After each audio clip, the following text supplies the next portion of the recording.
Jackson Radio Show. Who are you and what have you done with Nancy Pelosi? What's up, everybody? Kevin Jackson here. Why did I say that? I say that because Nancy Pelosi has got a change of heart. I don't know what's going on. The Democrats apparently have a new message, a strategy, whatever you want to call it. But they're saying, at least Nancy Pelosi is, stop criticizing President Trump. I see it as a strategy. I think that they still have miscalculated Donald Trump yet again. I can't believe in my heart of hearts that Nancy Pelosi is now saying to herself, we have to go and stop being obstructionist. Recently, Pelosi surprised Democrats with this. Here's what she said. The voters don't want to hear us criticizing the president. Pelosi said that this was a choice. They made a decision. She is actually trying to show you some respect, some R-E-S-P-E-C-T. Find out what it means to me. Shoot. Nancy Pelosi. I don't know what happened here, folks. She went on to say this, and to criticize the president personally is to disrespect their judgment. So I say to my members, this is about what we're going to do. He says this is about what we're going to do. In other words, we have to stop criticizing Trump and start putting together our own agenda. Fine, put together your agenda. I agree with her. They got their new message, better, better, better. Make it better. She was speaking to the editorial board at the Denver Post, and she was discussing the Democrats' agenda, which, of course, ironically, is focused on the economy, which I'm just saying, look, if you're going to, there's only one strategy with the economy, because I'm going, what could your focus be? Democrats, you had the economy for the better part of 3 decades. You certainly had it the last decade, and you ruined it. Despite being obstructionist, Donald Trump has the economy humming. I'm talking about, folks, with people hating on him. Donald Trump gets up in the morning and goes, so what's all the negatives? And they go, the Democrats hate you. They hate you. They're trying to torpedo this. He goes, okay, great. Throws it away, and boom, what's he do? Hey, we're experiencing 3% GDP. Obama never was able to do that.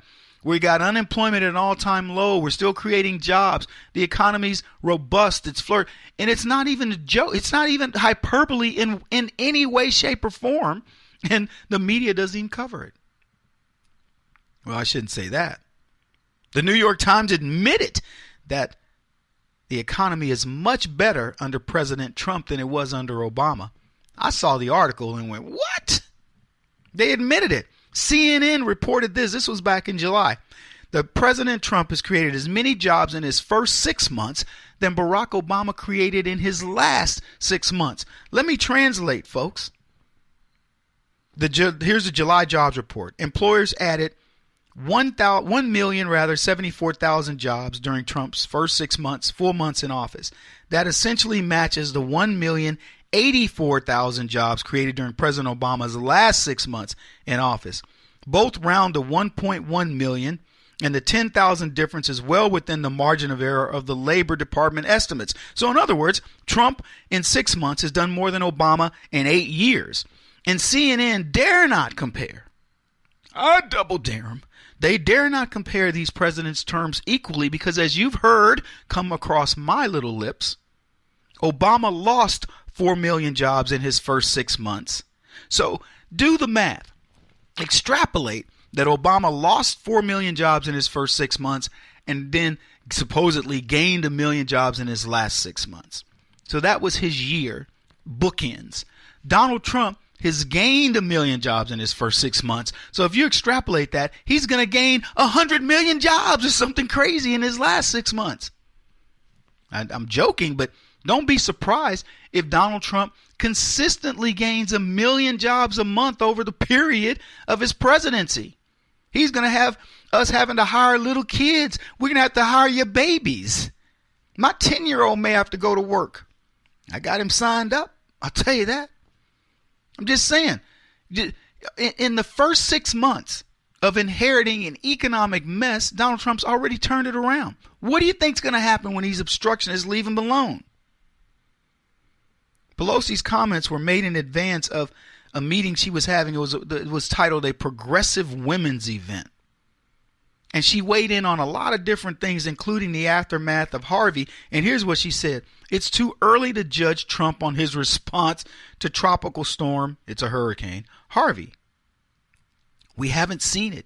He's been gracious. He went to Corpus Christi, which is sort of appropriate for him to do because it's in the heart of the storm. It would be a challenge to accommodate a president, Pelosi said, adding she's worried about his proposed cuts to FEMA.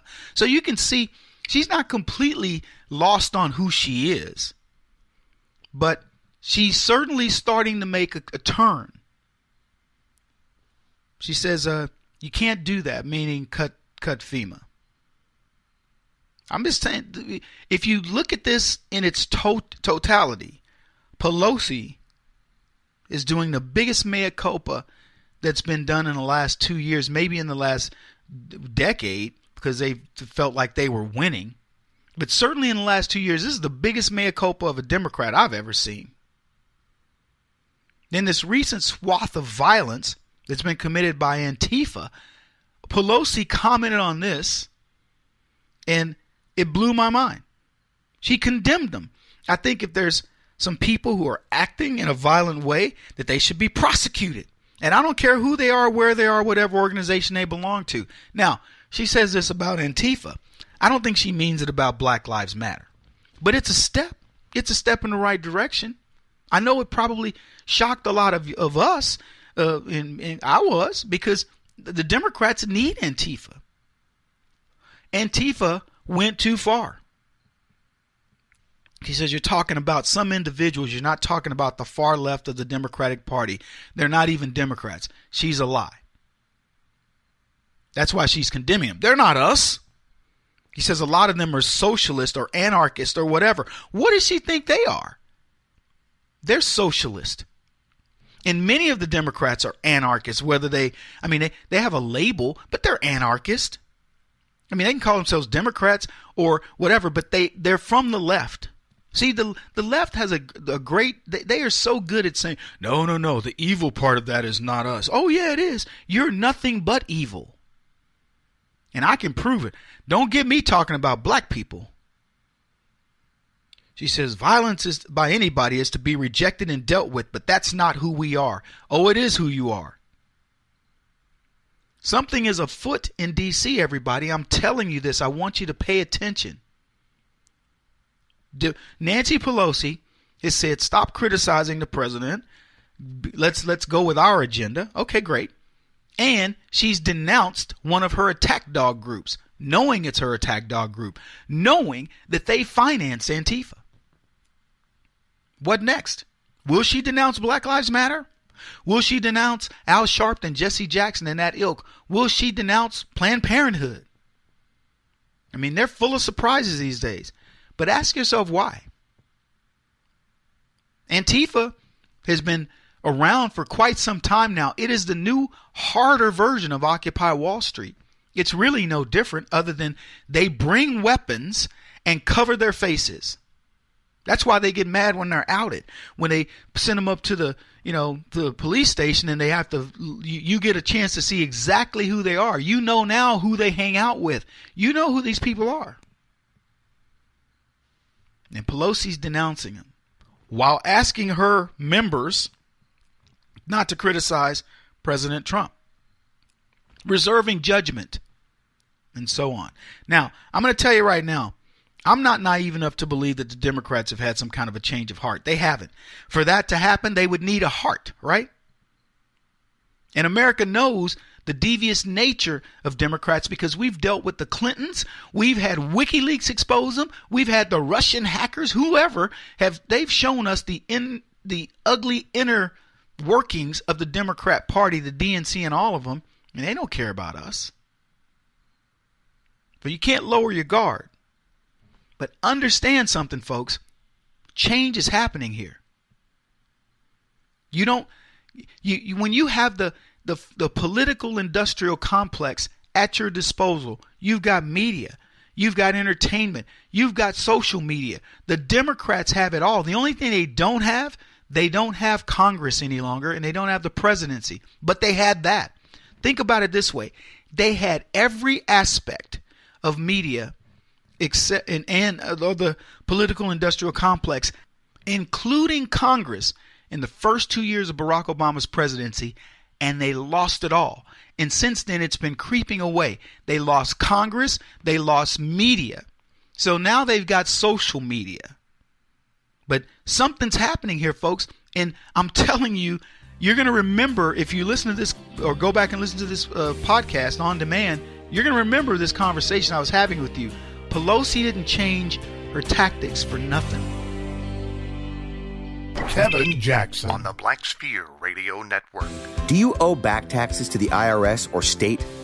The secret to avoiding the IRS nightmare is to seek professional representation. My friends at Security Tax Associates provide the most cost-effective and ethical representation in the industry while helping to avoid seizures, levies, and wage garnishments. Security Tax Associates is here to ensure that the appropriate steps are taken to permanently eliminate any possibility of future tax burdens once and for all. For a free, no-obligation consultation, contact Security Tax Associates, 844-779-4177. That's 844-779-4177. 844-779-4177. Or visit them at securitytaxassociates.com.